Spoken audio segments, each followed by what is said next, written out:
dikerjakan oleh anggota, oleh tangan, kaki, tubuh kita. Ada amal yang dikerjakan oleh qalbu, oleh hati. Apa amal hati? Iaitulah daripada sifat-sifat yang terpuji.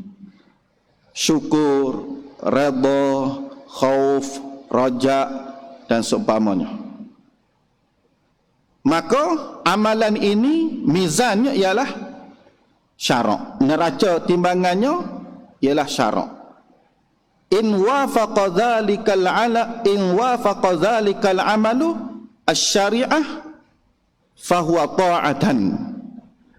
Kiranya amalan yang dikerjakan oleh seseorang itu menepati dan muafakat dengan syariah, seperti yang dikutuk oleh syariat, yang diperintahkan oleh syarak, fayusamma ta'atan, dinamakan ta'at.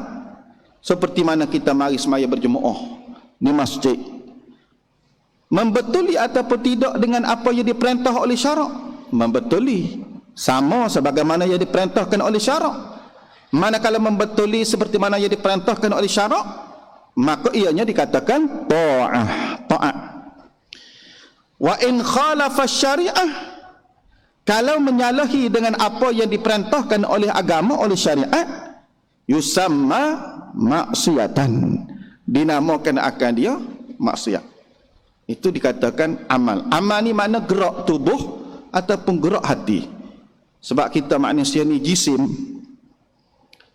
Manusia ni jisim. Bila jisim tak sunyi daripada dua keadaan. Imma harakatun, sama ada bergerak, wa imma sukunin, dan wa imma diam. Jisim ni wa imma gerak, wa imma diam. Semua kita ni tak boleh lepas daripada dua ni lah. Gerak, diam. Harakah, sukun. Harakah, sukun. Semua makhluk jisim. Bila makhluk ni jisim, setiap jisim lazim mesti bersifat gerak atau diam. Cuba kita tengok, bila kita celak mata tengok depan kita, ada manusia, ada pokok, ada rumah, tak lepas daripada gerak dan diam. Ini dia sifat yang lazim bagi jisim. Apa maksud lazim? Yang tak boleh tidak, mesti kena ada di jisim. Maka Allah Ta'ala laisa kamitslihi syai'. Allah tidak menyerupai dengan segala sesuatu. Allah tidak gerak, Allah tidak diam. Apa? Kerana Allah Ta'ala itu maha suci daripada menyerupai dengan sesuatu. Yakni Allah tidak menyerupai dengan makhluk, Allah Ta'ala tidak menyerupai dengan alam, Allah Ta'ala tidak menyerupai dengan manusia, binatang, hayawan, langit, bumi dan sebagainya. Jadi itu dikatakan amal lah. Amal ni harakatul jismi awil qalbi.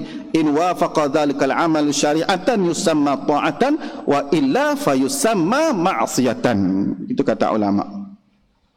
Jadi sahabat tanya kepada Nabi sallallahu alaihi wasallam, pada apa beramal? Gapo kita nak amal? Dah, lalu Nabi pun jawab, sabdanya jawab Rasulullah, i'malu fakullun muyassarun lima khuliqalah. Artinya beramal olehmu, buat amal olehmu, maka tiap-tiap barang yang, maka tiap-tiap seseorang dimudahkan bagi barang yang dijadikan kerananya. Allah, tiap-tiap orang kita semua ni dipermudahkan oleh Allah bagi barang yang dijadikan kerananya. Maksudnya, kalau kita ni Allah Ta'ala permudah untuk melakukan amal ibadat. Kalau masjid kat kita bagi bahasa minat menagih, kalau semaya kat kita bahasa tak boleh kata jemaah, kalau kebajikan kat kena buat sama bahasa tak boleh duduk tak buat, kalau maksiat kita mari bahasa beci, mari bahasa taksir, tu kita dapat buat amal perkara yang baik, menunjukkan Allah Ta'ala ni permudah kita untuk melakukan amal. Tanda yang besar yang menunjukkan bahawa ni orang ni akan jadi ahli surga. Hadis ni juga dia sebut dalam kitab yang lain, Rasulullah sebut setiap kamu ni Allah Ta'ala jadikan ketika di alam perut dulu, bila sampai 120 hari, maka Allah Ta'ala perintah kepada malaikat, tulis amalnya, rezekinya, aljalnya, as-sa'adah was-saqawah, beruntung, celaka. Nabi kata, kiranya telah ditulis oleh malaikat kamu tu celaka, walaupun kamu beramal dengan amalan ahli surga pada permulaannya, tapi telah terdahulu tulisan kamu jadi celaka, akhirnya kamu mati dalam kufur wal'iyadzabillah, masuk neraka. Sebab telah terdahulu tulisan malaikat ketika di alam perut kamu ditulis saqawah, celaka. Dan kiranya kamu ditulis oleh malaikat ketika berada di alam perut, kamu ni sa'adah, beruntung, bertuah, mati dalam iman. Walaupun kamu melakukan amal ahli maksiat pada permulaannya, tapi bila kamu hampir dengan anak mati, terdahulu oleh tulisan malaikat kamu ni oleh sa'adah, maka kamu akan bertaubat, akan benar-benar menjadi seorang hamba Allah, mati dalam keadaan beriman. Jadi hak tahunya siapa? Allah. Malaikat hak tulis. Hamba kita tak tahu kita ni mati dalam beriman ke ataupun sebaliknya. Bila sahabat dengar Nabi bersabda begini, sahabat takut. Kita ni wa amal tak tahu lagi akhir mati dalam keadaan gapo, mati dalam keadaan beriman ke ataupun tidak. Sahabat takut. Lalu Nabi pun jawab, fakullun muyassarun lima khuliqalah. Maknanya kamu beramalah kamu, fakullun muyassarun, maka tiap-tiap kamu dipermudahkan lima khuliqalah, bagi barang yang dijadikan kerananya. Kalau Tuhan ciptamu kerana nak jadi ahli surga, kalau Tuhan jadikan kamu untuk menjadi orang-orang yang beruntung dan bertuah, maka kamu akan senang wa amal ahli kebajikan, mudah wa amal ta'at. Berat di atas kamu nak melakukan maksiat, itu tanda kamu Allah Ta'ala nak jadikan orang yang beruntung, bertuah, ahli surga. Kalulah kamu ni berasa senang benar kalau nak buat maksiat, tak nanti keberoyak, bersungguh dia. Tapi kalau rajak semaya berat, nak ajak belajar lagi berat, tengok masjid pun mudah, tengok benda-benda hak tak molek minat sangat, tu kamu dipermudahkan barang yang dijadikan kerananya, itu petanda wal'iyadzabillah kamu akan jadi ahli neraka. Baik. Dan riwayat Ibnul Arabi dengan sanadnya bahawasanya Nabi SAW bersabda, ya, mula-mula barang yang dijadikan dia itu qalam. Jadi hadis Nabi bersabda mula-mula, ni satu hadis, Allah Ta'ala ciptakan makhluknya namanya qalam. Jadi sempena dengan makhluk Tuhan nama qalam, kita panggil kalam, wa menulis. Lah ni pen dah. Kalau dulu kalam. Kalam orang panggil lagi kalam ni, hak boleh robal. Qalam bahasa Arab. Mula-mula barang yang dijadikan dia itu qalam. Kemudian dijadikan nun, itu dakwanya. Dan demikian itu kata Allah Ta'ala dalam Quran, nun wal qalami wa ma yasturun. Ada kan dalam surah tu.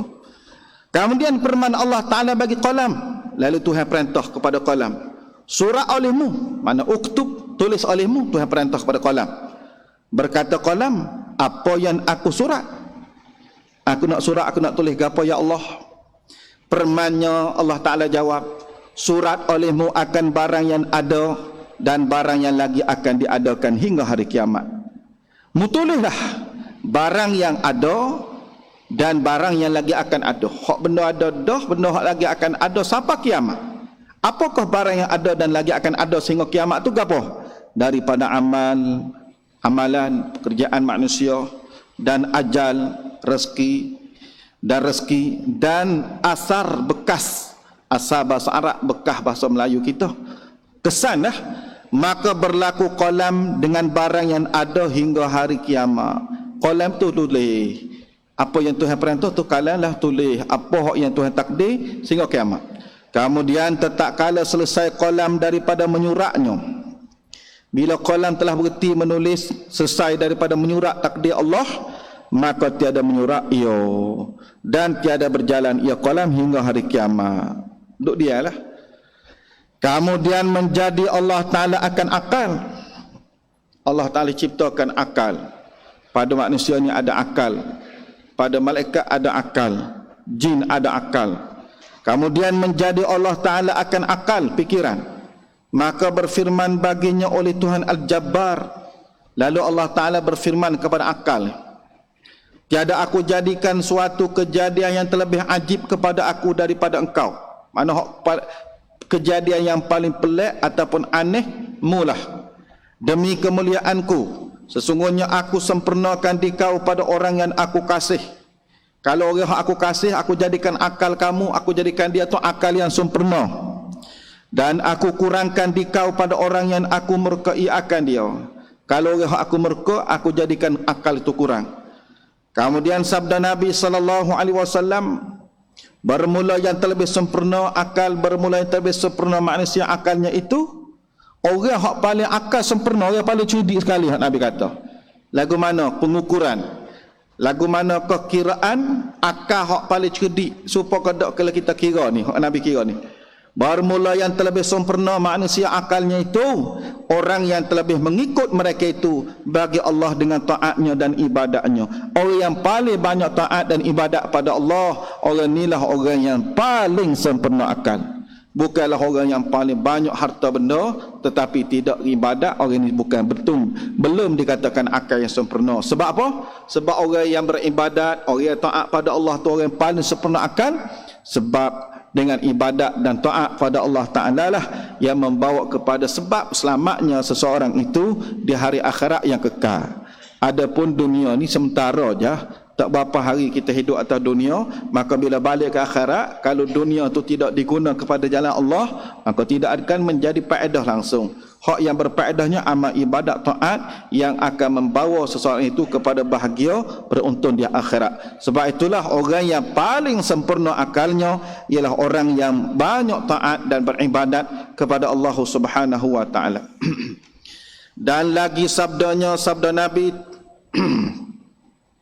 ta'rif ilallaha, ta'rif ilallahi, ta'rif ilallahi fi rakha'i, ya'rifuka fi syiddah, ya'rifka fi syiddati.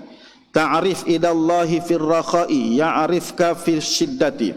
Apa terjemah dia? Artinya kenalkan olehmu diri kamu kepada Allah. Kenalkan olehmu diri kamu kepada Allah.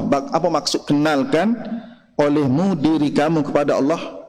Mengenalkan diri kamu kepada Allah, yakni dengan beribadat, dengan beradab pada mengerjakan taat. Mengenallah akan Allah dengan makna kamu ni menjadi satu kebiasaan ibadat kepada Tuhan. Pagi sampai malam, sentiasa beribadat. Dan ibadat akan dia pada waktu kemurahan. Ketika mudah, ketika senang, ketika segar, ketika suka. Wa amalah. Hingga kasih ia akan dikau. Nasya kenal ia Allah akan dikau dengan mengangkatkan kesusahan daripada engkau dan perkenankan doa engkau pada ketika kepayahan. Jadi Tuhan, kalaulah seseorang itu tika senang, tika dalam kemewahan, tika dalam kesihatan, dia wa amal rajin, suka beribadat, kalaulah dia datang kesusahan, mari kesusahan, kesukaran, kesakitan, kalau dia berdoa, Tuhan terima doa dia. Sebab ketika senang, ketika segar pun dia buat amal, ketika susah, ketika payah dia minta doa, Tuhan perkenankan doa engkau pada ketika kepayahan. Jangan kita ni ketika senang tak cara ke ibadat, tak kenal masjid, tak kenal tok guru, tok ustaz. Bila susah mari pergi cari tok guru, pergi cari ustaz, pergi cari orang agama nak suruh doa. Ketika senang pahit tak pergi masjid. Ketika senang tak jumpa pun dengan ibadat. Ketika susah barulah. Ramai juga orang lagu tu. Apa senang mula, tak nak putih mata dah. Tu tak boleh lagu tu. Dan dijadikan bagi engkau daripada tiap-tiap kepicikan keluasan dan daripada tiap-tiap duka cita itu tempat keluar. Jadi Tuhan jadi inna ma'al usri yusra. Sesungguhnya serta kepayahan itu ada kemudahan. Duka cita akan bertukar menjadi sukacita pula. Dan lagi sabdanya Nabi, wa'lam annama akhta'aka lam yakun liyusibaka wa ma asabaka lam yakun liyukhti'aka. Artinya dan ketahui olehmu, Nabi kata, wa'lam, ketahui olehmu annama akhta'aka, bahawasanya barang yang menyalahi akan dikau, yakni tiada ditakdir bagi engkau, tiada mengenai akan dikau. Kalau hak Tuhan tak takdir di atasmu, tak sudut bimbanglah, benda ni tak akan kena kamu. Sebab apa? Sebab benda tu Tuhan tak takdir, tak akan kena kepada kamu. Dan tiada sampai kepada engkau. Hak benda Tuhan tak takdir, kena pedok sampai pedok, sebab Tuhan tak takdir. Dan barang yang mengenai akan dia, yakni yang ditakdirkan bagi engkau, tiada menyalahi akan dikau. Bila Tuhan takdir akan berlaku, akan kena, tetap akan kena walaupun mu tak nak secara mana pun. Dan sampai ia akan dikau. Kerana bahawasanya tiada mengenai akan seseorang melainkan barang yang ditakdirkan pada azal, pada sedia kala baginya. Hak Tuhan takdir dah. Seperti firman Allah Ta'ala ni, iman kita kepada qada dan qadar. Qul lan yusibana illa ma kataballahu lana. Artinya tiada mengenai. Katakan olehmu, qul, perintah Tuhan. Tuhan perintah kepada Nabi. Qul, kata olehmu, ya Muhammad sallallahu alaihi wasallam, tiada mengenai akan kami, lan yusibana, tak akan menimpa kepada kami, tak akan mengena kepada kami, illa, melainkan ma kataballahu lana, barang yang disuratkan bagi kami. Hak kena kita sakit, sihat dan tu dan ni, banyaklah dalam kehidupan kita ni, tak akan kena melainkan apa yang Allah Ta'ala tetap dah. Jadi kalau kita ingat sini kan, tidak ada bergaduh dosa kecita dah, hak benda Tuhan takdir dah.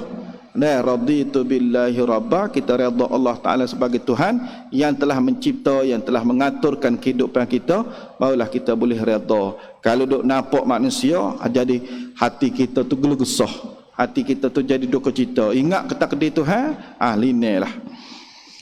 Dan lagi firman-Nya, ma asaba min musibatin fil ard wala fi anfusikum illa fi kitab. Tiada mengenai daripada yang mengenai pada bumi dan tiada pada diri kamu. Tiada mengenai daripada yang mengenai pada bumi. Ma asabaka min musibatin fil ard. Tidak mengenai daripada musibah fil ardi, di bumi. Wala fi anfusikum, dan tiada pada diri kamu, illa fi kitab, melainkan telah sabit pada kitab, yakni pada lauh mahfuz, hak yang ditakdirkan oleh Allah Ta'ala. Maksudnya supaya hadis, supaya Quran tadi juga, hak yang menimpa seseorang adalah apa yang telah ditetapkan oleh Allah Subhanahu wa Ta'ala. Dan riwayat Imam Ahmad, riwayat hadis oleh Imam Ahmad, dan riwayat Imam Ahmad, wallahu subhanahu wa ta'ala a'lam. Subhanakallahumma wa bihamdika asyhadu an la ilaha illa anta astaghfiruka.